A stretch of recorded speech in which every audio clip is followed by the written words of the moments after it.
Welcome to The Explainer, where we break down complex topics into clear, digestible explainers. Today, we're diving into the surprisingly high-stakes world of banking errors.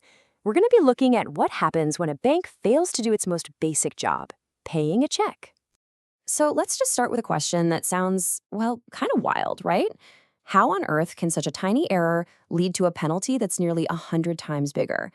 Well, the answer reveals this really fascinating legal principle about reputation, trust, and, the real cost of a mistake.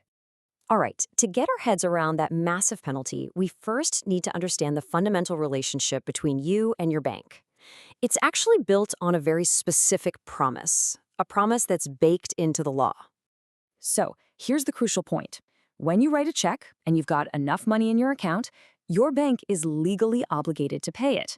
And get this isn't just about good customer service, it's their actual statutory duty.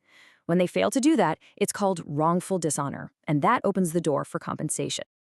Now, you're probably wondering, how does this actually happen? Is it just some computer glitch? Well, the reasons are often way more human, and they can be all over the map. So, a wrongful dishonor can pop up for all sorts of reasons. It could be something like paying out a future-dated check too early, which then messes up your balance. Or maybe they accidentally take money from your account. It can even be a simple delay in processing a deposit you just made. Or, hey, even forgetting about an overdraft they already agreed to give you. In this case, it's a perfect example of what we're talking about with delays. In this classic case, Marzetti v. Williams Bank, a customer deposited cash, but just 2 hours later, the bank bounced one of their checks. The court basically said, look, 2 hours is more than enough time to get your act together, and they found the bank was at fault. Okay, so the bank messed up. What happens next? How do you even begin to calculate the damage that's been done?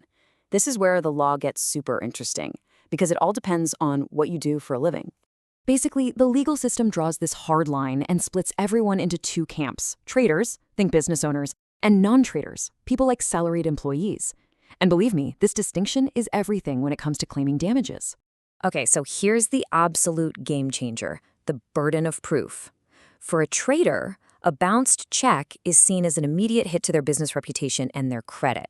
The damage is just assumed, it's presumed. But for a non-trader, the pressure is on them to prove they suffered a specific, tangible loss because of the bank's error. And this quote right here, it pretty much sums up the whole challenge for non-traders. A perfect example is the case of Canara Bank versus Reg Agabal. A bank wrongfully dishonored a check, and that mistake directly led to the customer losing their job. Because they could prove that direct financial harm, they won compensation. Without that clear proof, they might have walked away with nothing.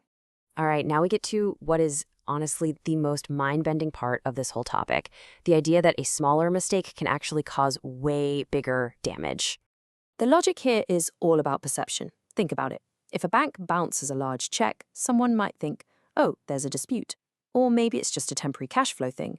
But bouncing a tiny check, that sends a totally devastating message. It basically screams that the person doesn't even have a few pounds to their name, and that can just completely shatter their financial credibility. Which brings us right back to where we started. Remember that question? In a 1940 case, Davidson versus Barclay Bank, this was the value of the check that was wrongfully dishonored. Just a tiny, meager amount. And boom, this was the result. The court awarded the customer £2,500 in damages. Why? Because dishonoring that tiny check caused a massive injury to their reputation, an injury seen as far greater than the actual face value of the check itself. So let's say this happens to you. What do you do? Where do you even go to get this sorted out? What's the actual path to getting compensation for the damage done? And the key thing to know, based on all the legal history, is that you're not dealing with a crime here. You aren't accusing the bank of theft or anything like that. You're suing them in civil court for compensation for the loss you've suffered, whether that's a direct financial loss or, as we've seen, that all-important damage to your reputation. And that really leaves us with one big final thought to chew on. We live in an age where a bad online review can go viral in minutes, and our financial health is constantly being tracked by these online credit scores. It makes you wonder, what would a 2-pound mistake really cost someone in the 21st century?